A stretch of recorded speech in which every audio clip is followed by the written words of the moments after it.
I'm not sure what we just saw. Travis Brown, the Texas A&M senior sportswriter, joining me.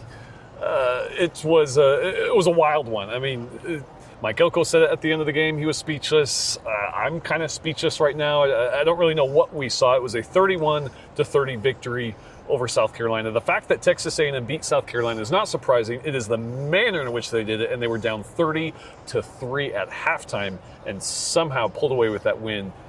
Just amazing. I don't really know how to describe that one. Yeah, let's talk about the gravity of the situation here, and that is it was a 27-point comeback. That's the largest comeback in program history. It broke the previous one, which was 21 points in the Chick-fil-A Bowl in 2023. That was, of course, Johnny Manziel's last game in college. They had a game against Auburn where they came back from 21 points in the last few years and ended up losing that game.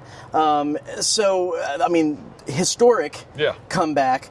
And then the gravity of the fact that if they were to have lost this game, they're in that mix of one-loss SEC teams, and they're not winning any tiebreakers in that group. So they pretty much had to win this game to be able to be eligible for that SEC championship game. And boy, did they come out in the second half and take care of business. So we talked about it last week that they seem to find ways to win, even though there's deficiency. This is just on another level, though, of finding ways to win, because everything went wrong in that first half. Now, granted, when things are going wrong, and I think we both kind of share that same sentiment, that before it was 30-3, when it was,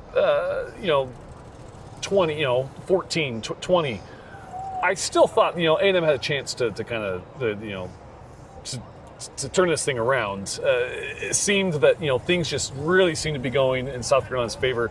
Weird things were happening, 2 missed field goals, but then they got to a point there at the end of the half. It was like, I don't think there's any coming back from this, because everything just seemed cursed at that point. It was ridiculous that everything was going against A&M. It was so weird, and not only with what happened in the first half, but how it ended, that we didn't even ask Mike Elko about his kicker missing 2 field goals, including one that was like a 23-yarder. Right. That was such a footnote to everything else that happened today. But you're right. It was, it just wasn't, it was a weird game, and it was just so unlike what A&M has shown throughout the season. There's been issues that they've had where you thought, that could come back to bite them. Things like penalties, things like run defense. But none of those were really the problem in this game. It was drop passes. Yeah. It was Marcel Reed turning the ball over. It was, at the end of the game, a really weird play call and first and goal that almost threw the game away again. Play calling has been good this year. Marcel Reed, for the most part, has been good at taking care of the ball. A&M's wide receivers only had 16 drops coming into this game, and the most they had in any one game was 3 against Auburn. They had 5 in this game. So just weird things that reared their head that hadn't all season. That was weird. And then in the second half, it was near perfect. Yeah, it was very uncharacteristic in that first half. So, the kinds of mistakes they were making. Now, because of this very, night and day tale of two halves, when you look at this game, does a game like this help or hurt Marcel Reed's Heisman case? I think it's got to hurt it a little bit, only because I don't feel like, he was one of the biggest contributors of the fact of why they were down so much. He turned the ball, 2 interceptions and a fumble that was a really bad, he should have just held on to the ball kind of situation that led directly to 17 points for South Carolina. And then he comes back and leads. It's like getting a bad route on a ball and making a diving catch in baseball to save it. Did you really need to dive for it if you just went out there and did, ran your normal route? I don't know. It might be a net neutral. Yeah. I don't know. Maybe if it's hard to say. Oh my gosh, they led this almost perfect second half when it was a completely imperfect first half that necessitated the perfect second half. So, at best, it's probably a net neutral. But I think it's interesting, too, that the offense, they needed a perfect half. They scored, I believe it was every drive of the second half, save that fumble at the end. And the defense knew that it needed to be perfect. And Torian York, he said in the halftime locker room speech, he told them, they can't give up another point, and they didn't. Right. South Carolina kicks 1 field goal, the game's over. That's the craziness of this comeback and all. And even there at the end, they were driving, and had a chance. South Carolina's offense had a chance to win the game for them.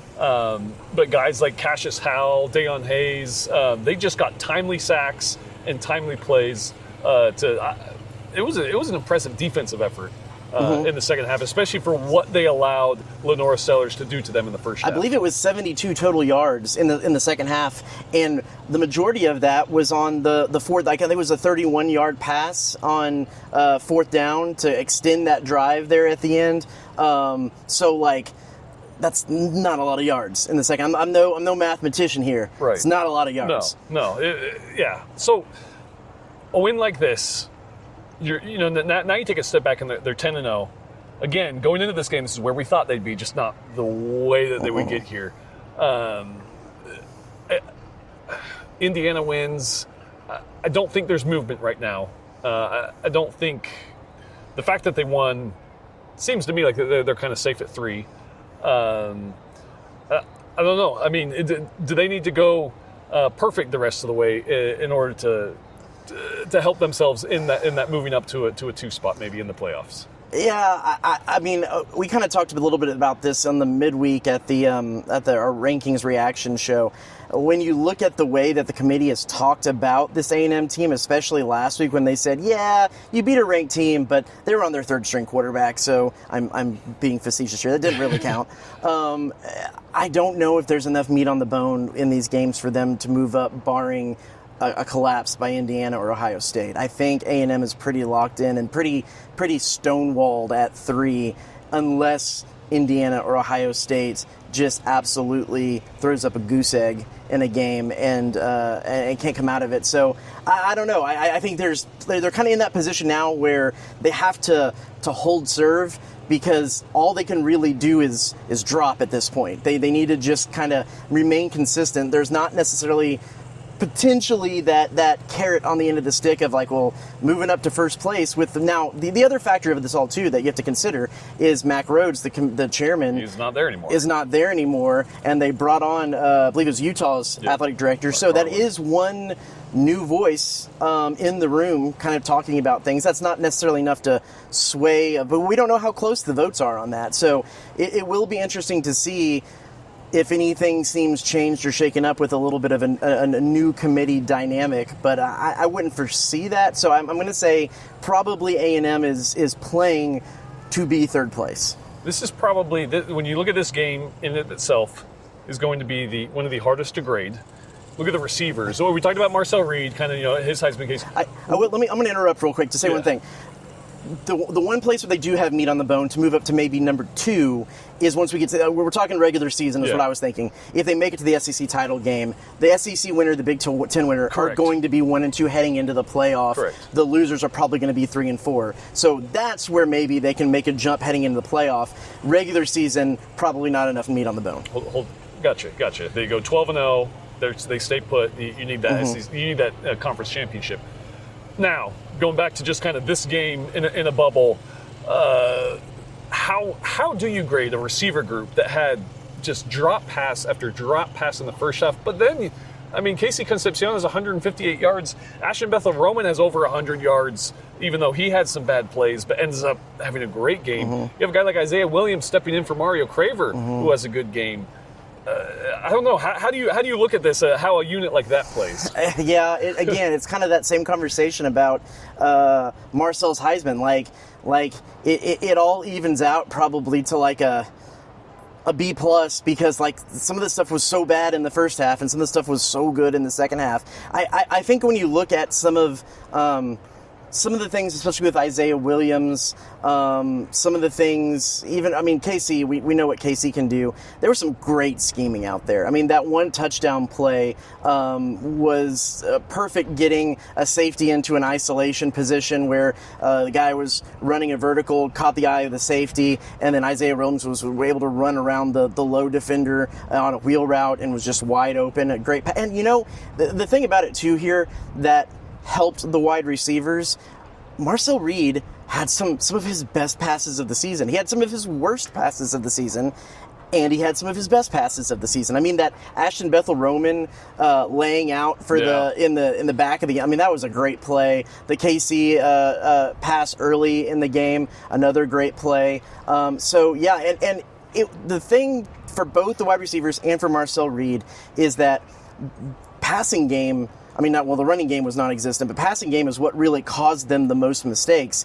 And then they had to come out and basically pass the ball the entire second half.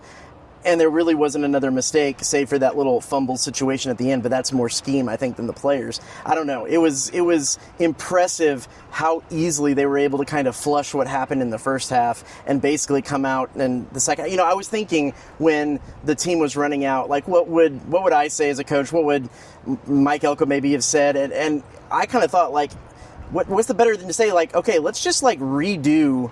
Let's just pretend like they're playing power. The drums are out there. Like we're just starting over from scratch. Right. That's what they did. Yes, exactly. No, it's amazing the turnaround from. I don't think I've seen anything like that in that first to second half. Now, like talking about the receivers play and everything, I think this is a good thing for A&M. Mm-hmm. Well, a game like this happening, because what it shows is they are capable of going up tempo. And Mike Elko talked in the post-game presser about kind of that 6-minute mm-hmm. Offense and drill that they do, working on pass after pass after pass. Now he admitted he didn't think they'd have to use it that much and that early, and an entire second half basically you're playing from behind. But they are capable because when you start thinking about an SEC championship game or playoff games, they're probably going to find themselves down in a hole at times, and they're going to need to crawl out. And that showed that they were capable. I don't know. I think it exposed some things and deficiencies that weren't there before, but at the same time showed not only the resiliency, but what they're capable of executing on offense. Mm-hmm. A tip of the hat to a defensive guy that we talked a lot about last week, and that's Dalton Brooks for a couple reasons. First, he tried to will this team back into it at the end of the first half. He had that interception, took it down to the 2. That would have been a game-changing play. It felt similar to what was going on in Missouri, even though they were way further down in this game, that maybe this is that momentum changer. It wasn't at the time. And then Torian York was talking about him and how he and Brooks were the two guys in the locker room, like at first in the locker room to kind of try to get the momentum back going in the locker room. And then at the end of the game, on that, I believe it was the third down play before the turnover on downs, they sent him on a blitz. He was able to juke around an offensive lineman and get in there and cause the pressure that ultimately I think it's going to be Tyler Odenim's sack. But he's kind of the one that froze Lenore Sellers in the backfield that gave Tyler enough time to get in there and sack him. I think he's probably going to be a little bit of an underrated guy in this game because some really big plays throughout the game that kind of tried to pull momentum back and did at times pull momentum back to the Aggies side. Yeah.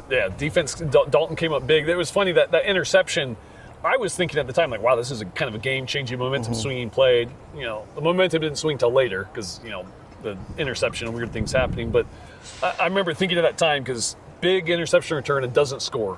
Just like he did twice against Missouri. And I was thinking, he's going to be kind of a player of the game and then we're going to joke, like, hey, why didn't you score there? Mm-hmm. And, things went the way they did. And I thought, well, we're probably never going to talk to him after.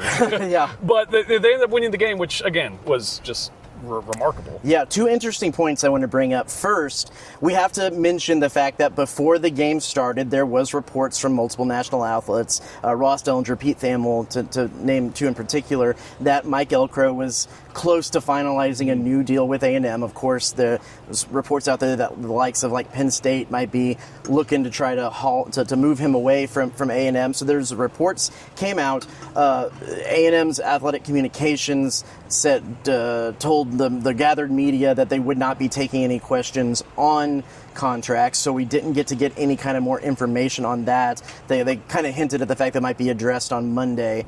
So we have to address that situation. And two, probably my favorite moment of the press conference was we're talking to Ashton Bethel Roman, who kind of reminds me of Oh, I'm going to forget his name. A wide receiver. He's that refreshing, just kind of says what's on its mind. Yeah. He seems, and so he was asked, he had the catch in the second half that ended up being I think it was like a 70-yarder that he just got tripped up at the end, kind of got hurt, but was able to come back in the game. Someone said, walk through that play. He goes, okay, I'll walk you through it. I wasn't supposed to be there. I ran the wrong route. I ran the wrong route. But you know what? Doesn't matter because it worked out in the end. That was a level of honesty that we don't normally get, and I really kind of appreciated it because what Marcel later said about that play is that Ashton Bethel-Roman got jammed at the line a little bit, which threw the timing off on the play. That was kind of where KC was supposed to be when he got there, and he kind of maybe took the ball from KC because all of a sudden he was just in front of KC, took it and then gave a little, like a little post move, a little shoulder move to the defender behind him and was gone. So I think that was a little bit of a refreshing response that we don't normally get of, it wasn't supposed to be there, but it worked out. Yeah. Also, of note too, South Carolina has one of the toughest schedules in the country, and it has played top-ranked teams all season long, and has had a lot of bad luck. I mean, they played close against Alabama and have been in these close games, and you could call it an epic collapse or just A&M's will to win, but.